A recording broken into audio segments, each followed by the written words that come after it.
Hello, welcome to the masterclass. Akofa sounds so good on radio. I bet she eats fish, right? Hello, my name is Daryl Kwawu in for Yalbana for we are going to be talking about fish. Exactly. Um, we've been talking about agriculture in the last couple of weeks as part of our 13 week series on agribusiness. It's turned out to be a great discussion. People are showing a lot of interest.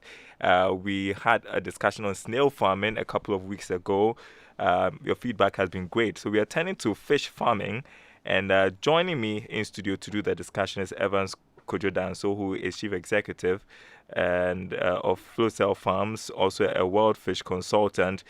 I'm going to tell you a bit about him. He's an experienced project manager with 10 years of aquaculture experience, also an aquaculture expert and consultant. He's got 10 years.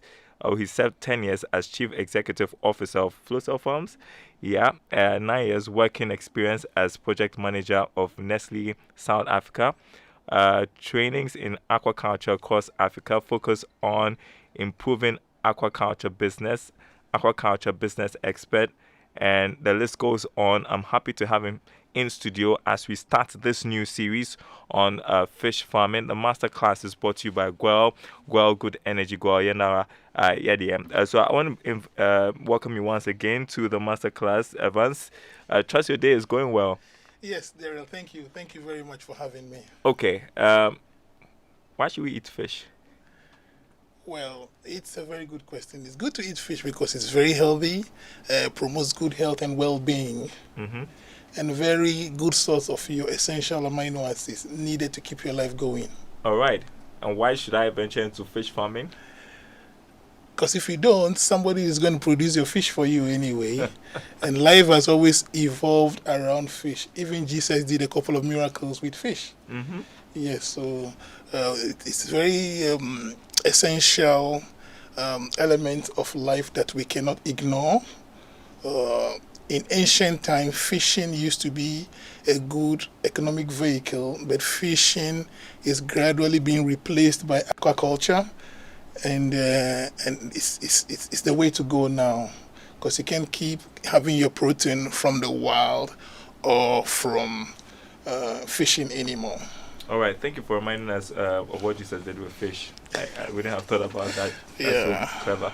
All right. And so before we get into fish farming in itself, I just want you to tell us a bit more about yourself, how you got into this fish farming, the aquaculture business. I mean, what's your interest in fish farming? Well, I started as a biochemist, a young biochemist working with one of the largest food companies in the world called Nestle. So I used to serve as a new product development manager, went into packaging as well. And then one day, when my wife and I were building our house at Pram Pram, we said we were going to build a house that would have literally every solution in the house, kind of. Mm-hmm. We could have our own energy, our own source of water, and then maybe our own source of fish. So we made a pond in the house and bought our first set of fingerlings. I remember it was 600 pieces that we bought from the so from the Ministry of Fisheries demonstration farm in Ashaiman. Mm-hmm. We bought 600 pieces of fingerlings. By the time we got home, within an hour of driving, half of was already don't tell dead. me that. Half was already dead, and then but Oh, we boy. we grew the rest, and it was exciting. We sold it, and then we decided to take it to the next level. And though, so I got a place around Dawenya on the dam where I started cage farming and a hatchery, and then eventually moved to Sogakopa in the Volta region, and where we are going big time now. Wow. That's pretty remarkable. And so I just wanted you to also tell us about what the industry is like right now when we talk about the aquaculture industry. It's same as fish farming, right? Yes, yes. There's a big difference between aquaculture and fishing. Okay. A lot of people confuse the two. Fishing is like hunting. So just like the way you cannot build an economy on hunting, you can actually build an economy on aquaculture, which is science, which involves a lot of planning, a lot of projections, a lot of business, with a lot of inputs, processing, and outputs, with the consumer in mind. Yeah. Yeah. So what's the industry like generally here in Ghana? Well, maybe I can show you Sure. some slides. Okay. The industry has actually four main steps, the value chain if you want it. So there is the hatchery, there is the feed production, the hatchery or the input materials production, there is the feed, which is also input, there is the grow out, and then is the final one, the value addition. So if you want to see how much business is in all of that, if you go to the next slide, you see the first section called input material. So there's a lot of business that has to do with regulation, has to do with biotechnology, feed production, science, scientific research, profiling the amino acids and proteins that are required to produce the fish. And then and then the next one has to do with the production process itself. Has to do with the production itself, which also involve maybe some extent of fishing, where captured fish is harvested, milled as a fish meal, and used as an ingredient into the production of fish feed that serves the aquaculture value chain. Then there is a component that combines some fish farming in crops called aquaponics. And then after the fish is produced, it is taken off the producers by distributors. Value is added to it, distributed and served to customers. So it's a very big value chain. If you look at the economics of it, the entire value chain of aquaculture globally is about $120 billion industry. Wow. It's a very big one. It rubs shoulders with the big boys. Well, people eat a lot of fish. So. A lot of people, yes. The reasons being the population is growing very fast. The catch or wild fish is reducing because of climatic changes, because of changes in eating pattern and behaviors of consumers, and also because of technology. And then, so all of that goes into three main things that goes into the fish feed that is used to produce your fish feed. So the process of fish farming technically is just converting fish feed into fish that you will eat, because you cannot get fish farming, you cannot get a fish feed and start eating it just like that. So the fish comes in as a converter, and we take the fish feed that is made from things like soya, maize, fish meal, some fish oil, and added vitamins, made into a pellet that the fish can relate with, pick, digest, and then gain weight. And then we go in to harvest that weight as harvested fish, and then add value to it and put it on your table. So there are many candidates for aquaculture. There's tilapia, there's salmon, there's catfish, there's crayfish, there's shrimp, there's oyster, clams, there's trouts, there's sea cucumbers, there's seaweed. It's a very big industry. That's why the value is that big. I see a lot of tilapia and catfish here. In Ghana, the two major candidates is making close to 90% is tilapia and catfish. But there's shrimp, there's what, oyster? Yes, there's clams. Clams and oyster is more of wild catch than farm in Ghana. But in other parts of the world, Mexico and in the US, it is farmed very intensively with a lot of technology. But it's missing in this part of the world. So we focus more on catfish and tilapia. Whichever candidate you choose, the processes are quite similar. You will have to breed, you will have to nurse, then you will have to grow, and then you will have to add some value and serve the consumer. So we have the breeding stock that is usually coming from the research institutions, like the Water Research Institute of the Council for Scientific and Industrial Research. They have the mandate to work on the genetics and then the breeding of these fish. So farmers will collect these breeding stocks from them and will multiply them or grow them to sizes that they can breed to a male, and a female, and then you separate, and then you cross a different male with a different female, just like the way you cannot marry your own sibling. You have to take a female from another house, a male from another house, bring them together, and then we collect the eggs from them. Okay, in the case of tilapia, they will hold the eggs in their mouth. You will have to intervene and collect the eggs from them, and then put them in an incubator, hatch them into fries. Then you nurse them to be fingerlings, and then they become sizable enough for you to grow in your production units. So there are different production units that you can use. In the case of catfish, it does not like to breed in captivity. So if you go and catch catfish and you put it in your breeding pond right now, it will not just breed. You will have to induce it. So that we do traditionally by using the pituitary gland of the male, okay, and injecting into the female's back. And then depending on the temperature, after 8 hours, you can get the eggs ready. And then you get the male fish. You strip the milt, or what we call the semen, off, mix it and spread it in your water, create the conditions, and then it will grow.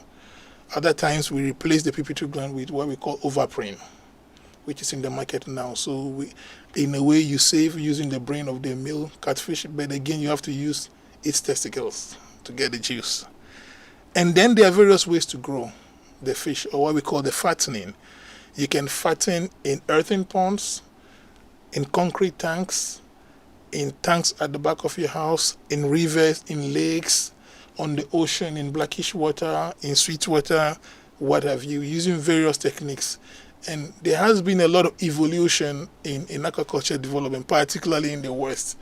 We lag behind a lot in Ghana when it comes to the development of research, or research into growing systems, but out there in Asia and particularly in the US, there is a lot of development in growing systems for fish. Then you come to the main business of the growing. Yeah, can I do it in my home? No, because we had a conversation about snail farming last week, and you could do it just with a small space in your backyard.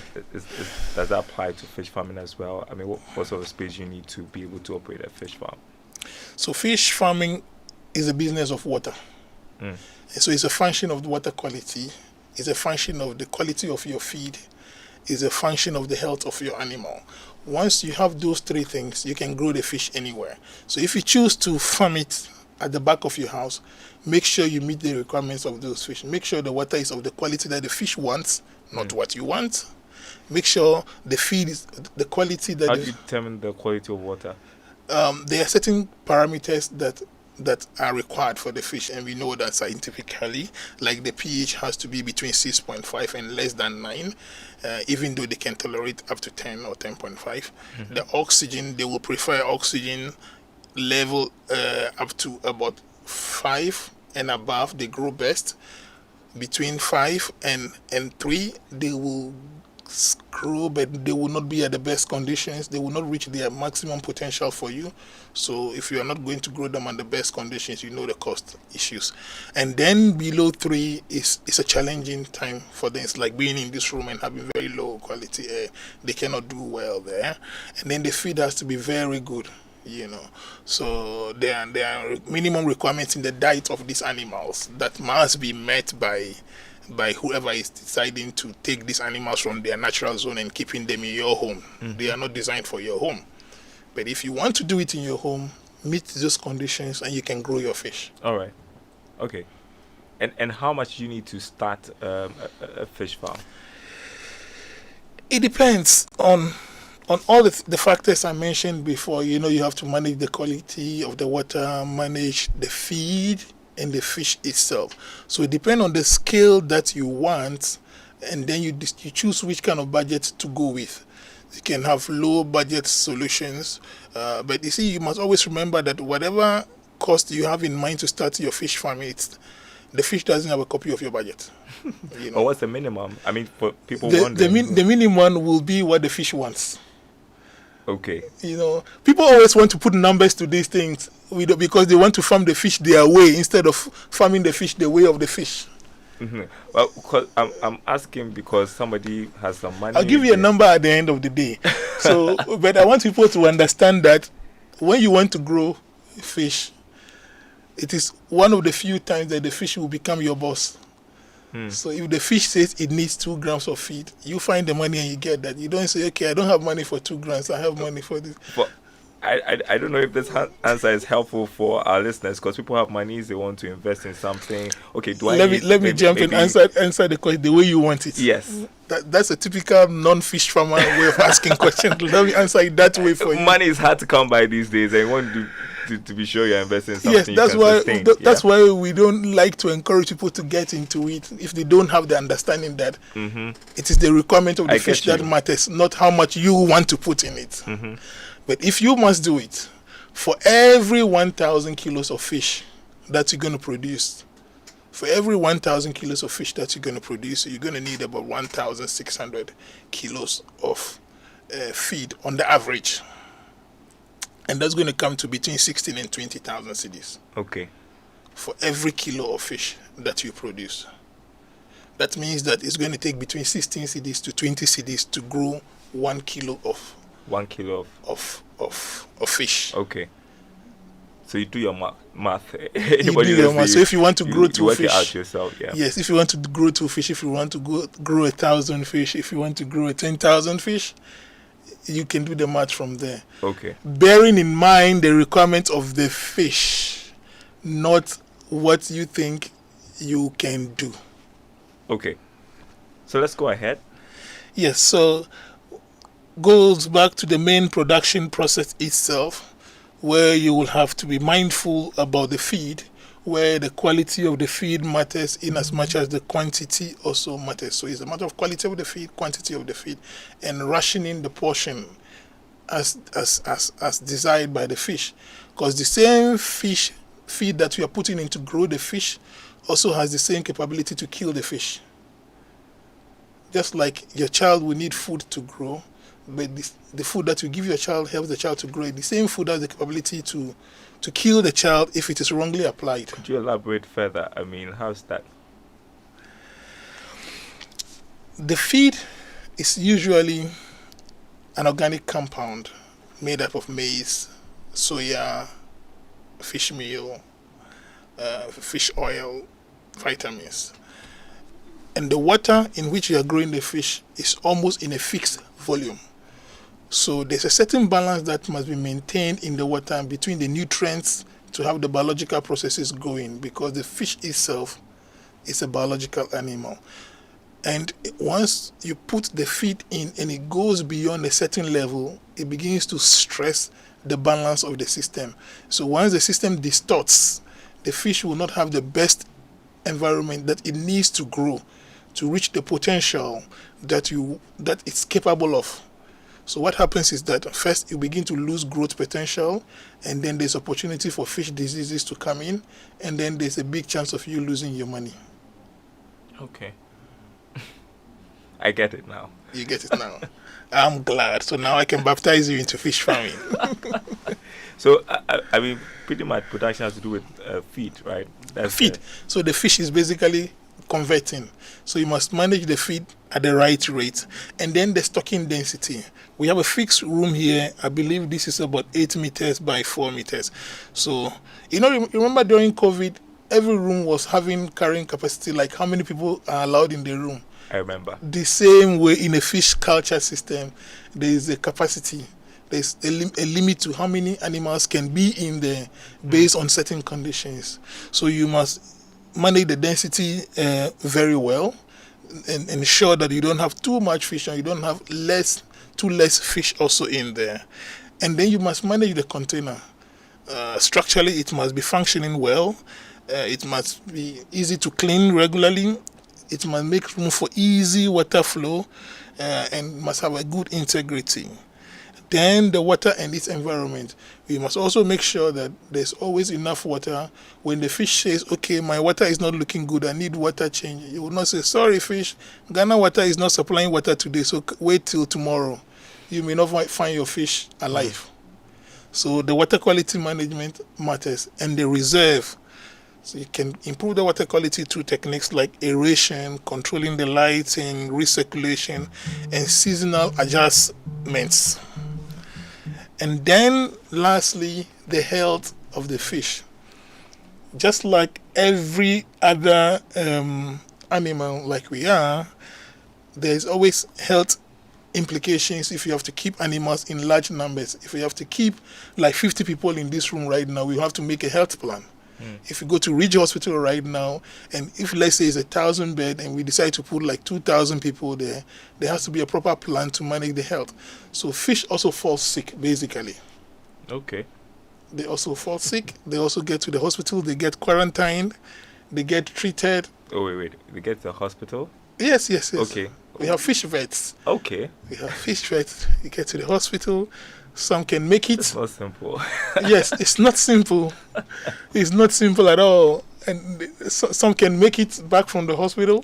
Some will not also make it. What they get sick of? They can get sick of fish diseases. Okay. Just like we also get sick of diseases, bacterial diseases, fungal diseases, viral diseases. They all have this. They have the same stuff messing with them. Think about that. Okay. Oh yeah, they have the same stuff. In Ghana, there was a big disease in 2019 and 2020 and 2021.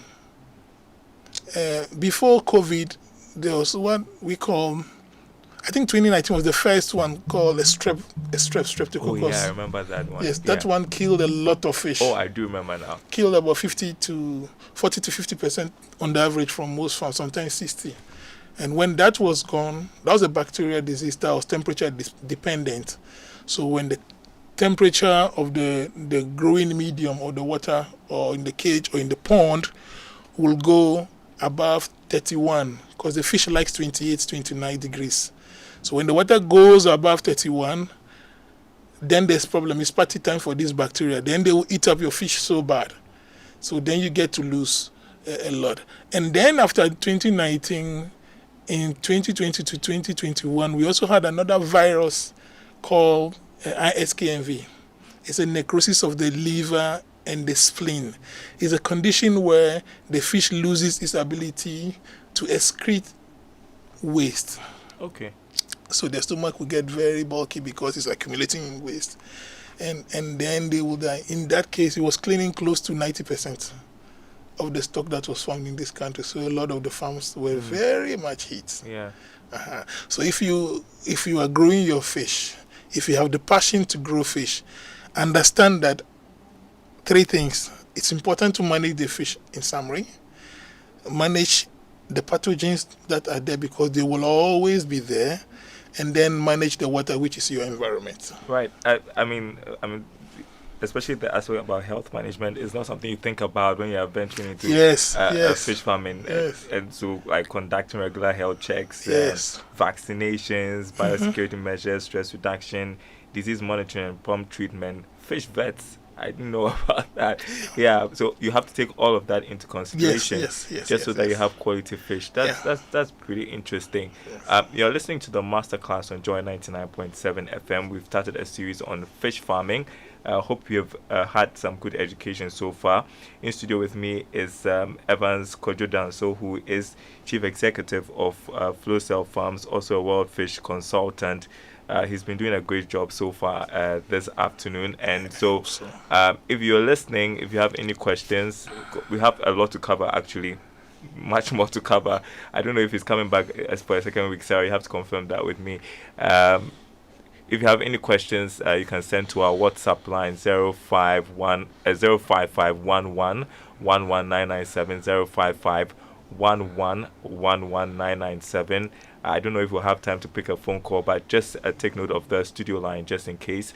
0302 216 541 0302 216 541 just in case you have any questions. We're going to take a short break. When we come back, Evans is going to continue. We're going to talk about the market for fish farming here in Ghana, production costing as well. I hope we are able to cover the other things such as the challenges and the risk right after this break. Don't go anywhere. Your favorite on-air business development program, Joy Business Masterclass, is in session, and you can interact with us on Facebook via the Joy 99.7 FM or Joy Business pages. If you tweet, the handle is at Joy 997 FM or at Joy Business GH. Don't forget to hashtag JB Masterclass. You can also call us on 0302 216541 or send your questions and contributions through to the WhatsApp number 0551 111997, and our facilitators will address your concerns. Attention everyone, class is in progress.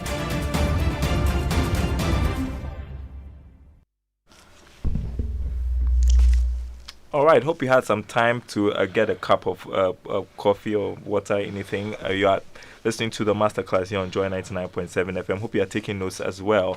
The masterclass is brought to you by Gwell, Good Energy Gwell. Now, Gwell PLC, or CIMG Hall of Fame and 2022 Petroleum Company of the Year, has taken the lead again. Gwell has opened ultra-modern liquefied petroleum auto gas service stations. The modern auto gas service is safe, clean, and offers affordable alternative fuel for your vehicle. Look out for the Gwell Auto Gas Station in the following areas: Bemakam Gwell Service Station, Accra; Peshi Gwell Service Station, Accra; Pedu Junction Gwell Service Station, Cape Coast; Pitting Gwell Service Station, Takoradi; Kenton Chrono Gwell Service Station, Kumasi. Gwell, delivering the safest and affordable gas at your convenience. Gwell, Good Energy, by Ketsi. Well, that you have the masterclass here on Joy 99.7 FM. So we are grateful. And so welcome back to our masterclass on fish farming. In studio with me, Evans Kwadzo Danso, who is Chief Executive of Flosell Farms, also a WorldFish consultant. We've just started to learn about what goes into fish farming and issues to do with feed, hatchery growing, and hopefully we'll touch on value addition. We've talked about production management, which includes feeding, stocking, density management, container management, water and environment management, health management, which I thought was pretty interesting to learn about. Sound like a fish expert. Don't get them carried away. I'm reading notes, please. You can't see me, but I'm reading notes. Yeah, and so if you have any questions, 05511119997, 05511119997. You can send us a text. We'll answer your question for you. If some wise gracious so I mean, she's my producer. She would get you through the phone line 0302216541.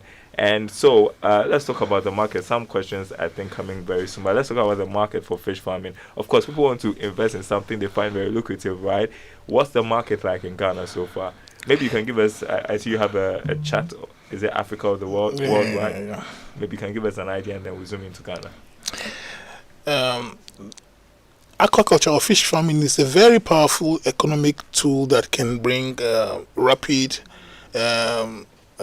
job creations, rapid protein production, and also quite some good money if you do it right. Mm-hmm. Yes. So the market, the TAM, or the total attainable market for aquaculture globally is over 120 billion. And there are some countries that are tapping in very well. China, for example, is producing close to 15 million tons of fish and fish-related products yearly. They are producing from shrimps to tilapia to catfish and so on, and exporting a lot to the US, to other parts. Thailand is doing very well. Vietnam is doing very well. And then we have Nicaragua, we have Mexico as well. And then our own US doing very, very well. Actually, one of the best fish research centers and training schools you will find is in the US. Yes, okay. Yes. I trained in Auburn in Alabama, and then the understanding I got from there is deep. Those guys are very far ahead in fish knowledge creation and development. But then coming to Ghana, Egypt is the biggest or largest producer in Africa, doing close to 1.2 million tons of fish, even though they have a demand of about 2.5 million tons, but they are only able to do close to half of that. And so they've been able to create over 12 million jobs through aquaculture alone. That's why I say it's a very powerful tool for economic development if done right, if embraced appropriately and done correctly. In Vietnam, for example, close to 7.5% of their GDP comes directly from aquaculture. That's something any serious person to look at. Nigeria, for example, have a demand of over 500,000, but actually are only able to produce they have a demand of over 1.2 million tons, but they're producing mostly catfish, about 350,000 to 400,000, followed by Zambia, followed by Uganda, Ghana, and Kenya. Okay. Yes, Ghana started very well as following Egypt as one of the fastest developing industries for aquaculture, but we slowed down a lot. In our slowing down, other nations picked up. There's a lot of aggressive development in Uganda, in Kenya, Zambia. Now, matter of fact, the top 3 largest fish farms now are in the Eastern Africa side, so they are contributing a lot, and in total creating over 1 million job. So here in Ghana, the market specifically, the demand for fish in Ghana, it depends on who you are talking to. The ministry reports figures between 350 to 500 tons. Politicians will report figures 600 to 800, so it depends on who you're talking. And the FAO has their own information as well. But on the average, you can peg it around 450,000 as the demand. But the actual production in Ghana is less than 150,000 tons in total. The actual demand is less than 150,000. So we have a big demand there as well, minimum of 250,000 that we need to produce. So there's a big room for... Are we able to meet it? If we do our things right, we can. Do we have the resources to meet it? Yes, we have. We have one of the best lakes in the world for producing fish and the best rivers. Temperatures are very stable. Tilapia, catfish require temperatures between 28 and 29 all year round, and this is about what we have. So we have a big potential to produce this. If you look at the Volta River and Lake, for example, there is close to about, the last time we calculated, about 2.5 to 3 million gallons of water going into the sea every minute. And all of this could be used to create or produce fish to meet this gap, and that has the potential to create more than 10 million jobs along 10 million. Oh yes, the demand is big. The market size in Ghana is about 940 million. If we are able ever to meet the demand of 470,000 tons on the average, it gives on today's price about 940 million dollars. But if we take what we are currently producing as a country now,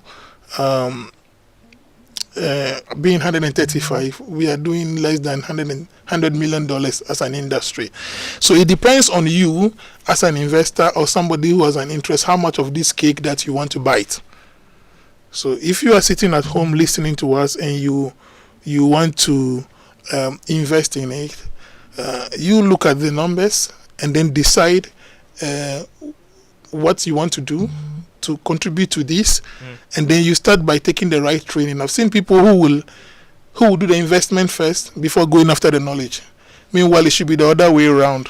You don't set up a business first before you go to the business school.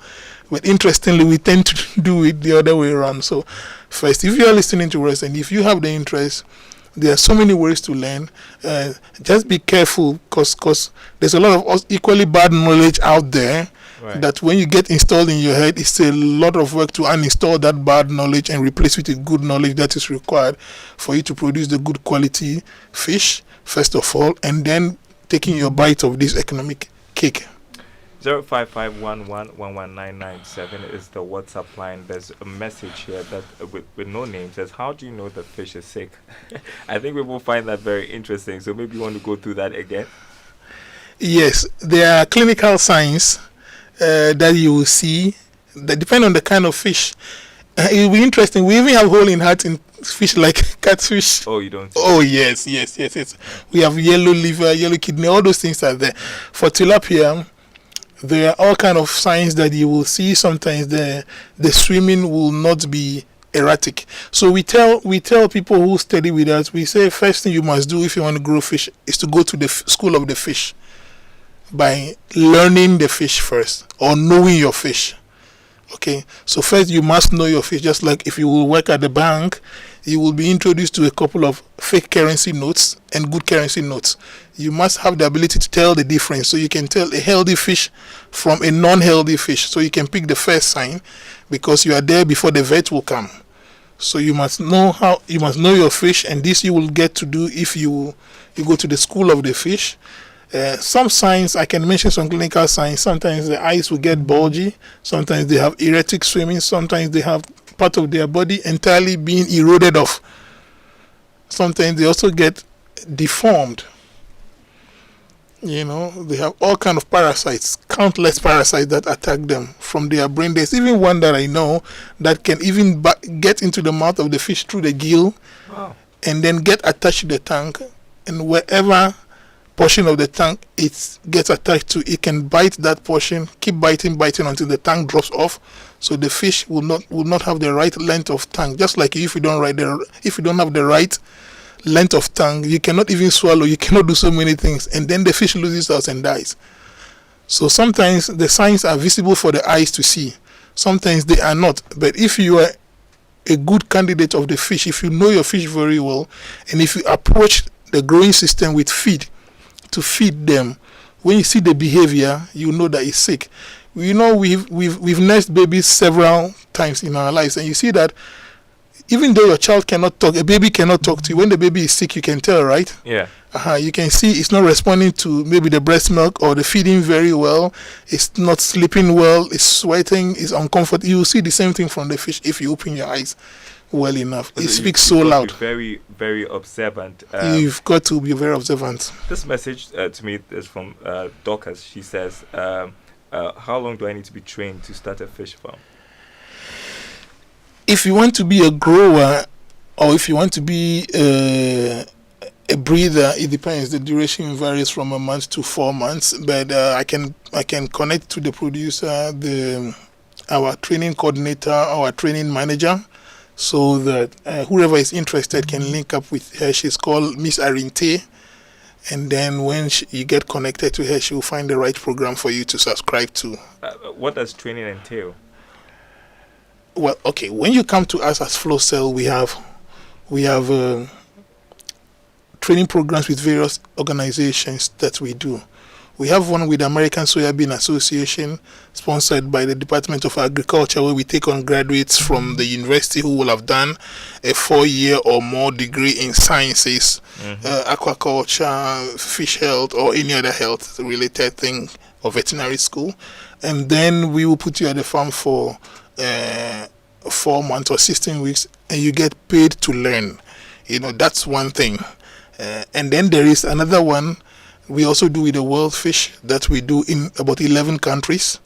This we do in about 11 countries: Ghana, Zambia, Malawi, Nigeria, Cote d'Ivoire, Kenya. I do in all those countries. That's another one. And there's also a short course that we do at the farm that specifically designed for people who are in country and want to learn. You come over to the farm for a period. You sit through the class for about a month or 4 months, depending on what you subscribe to, and then we prepare you to take a bit of your cake. Wow. We have a few minutes. I want you to touch on cost of production. All right. So independent of whichever candidate you choose to culture, whether cucumber, seaweed, tilapia, catfish, salmon, the feeding cost is the biggest. Remember, we said from the beginning that the fish is a converter of the feed. So the cost of the feeding will take close to 70% of your production. And then your seed or your fingerlings is the next one. Then labor comes, because it's human beings who will operate the system for you. Then the CapEx and the energy depends on the kind of technology that you choose to work with. Whether you are going to work in a completely automated system, around RAS system, raceway, or pond system, whichever one you choose, that determines the balance between the energy and the CapEx. So whatever system you choose, note that the feed is going to consume between 60 to 70%. Then fingerlings could come to 8 to 10%, labor and the others. And then your margins, if you do it very well, can be between 30 and 45%. But you can also lose it all if you do it badly. Yes. If you refuse to be the school, to attend the school of the fish, or learn from the fish.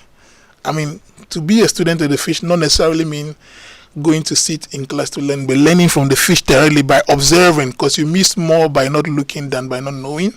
Okay, and then what do you call it? You also have to decide how you will market your fish. You know, just like any other business, you start with the marketing in mind. Are you going to smoke your fish? Are you going to make fillet? Are you going to fry? Are you going to make fish cakes? Are you going to make fish fingers? Are you going to make fish sausages? Value addition. Yes, fish sausages, fish fingers. We have all of those products, and I think from tomorrow there's a training starting at the farm on fish value addition that any listener can subscribe to.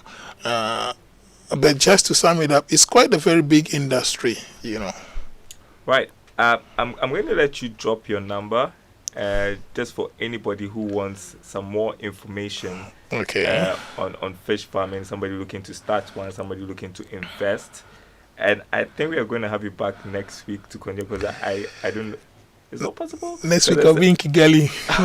It's not possible. Then quickly, in a minute, what are the risks? But we can find some time, maybe between the 8th and the 11th there. But I'll be back in Ghana. Just one question in a minute, if you can. The risks, the challenges, and basically. Just like any other business, there's some level of risk that comes with aquaculture.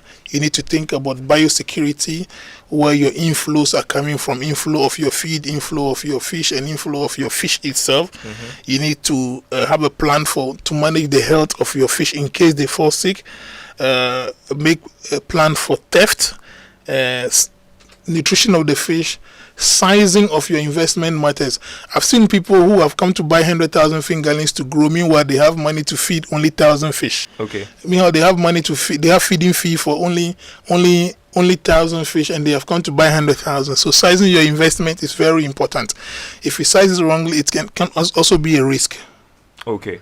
Yes. Okay. So finally, drop for us your number. Anybody seeking? Can I drop it offline?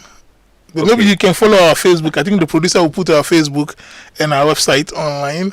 Okay, Evans doesn't want to share his contact just yet. But if you have any more questions or anything you want to find if you go to flossellfarms.com, a website. Yeah, www.flossellfarms.com. You can drop a message there. We'll get back to you. On our Facebook page as well, we will always get back to you whichever way. But I can leave my number maybe offline, because I get too many calls. Yes. His phone was even buzzing during the conversation. I understand. So thank you so much, Evans, for passing through. Yeah. I think you need to come back so that we finish this off, because there are so many questions that still need some answering, and I appreciate it. So for anybody who is listening this afternoon, you want to do something lucrative, fish farming. Yeah. Fish farming is something you can look at as well. And what I'm taking away from this is that it takes so much care, right? Yes. It's not just you throwing your money into it's husbandry. Sorry? It's husbandry. Husbandry, yes. And when you do it right, when you do it well, you're going to reap the benefit. A lot. Yeah. And if you do it wrong, you lose a lot. You lose a lot. And so, that's it. Thank you so much for passing through the masterclass. Your family was here too, your wife and your daughter. No, those are my nieces. Hey!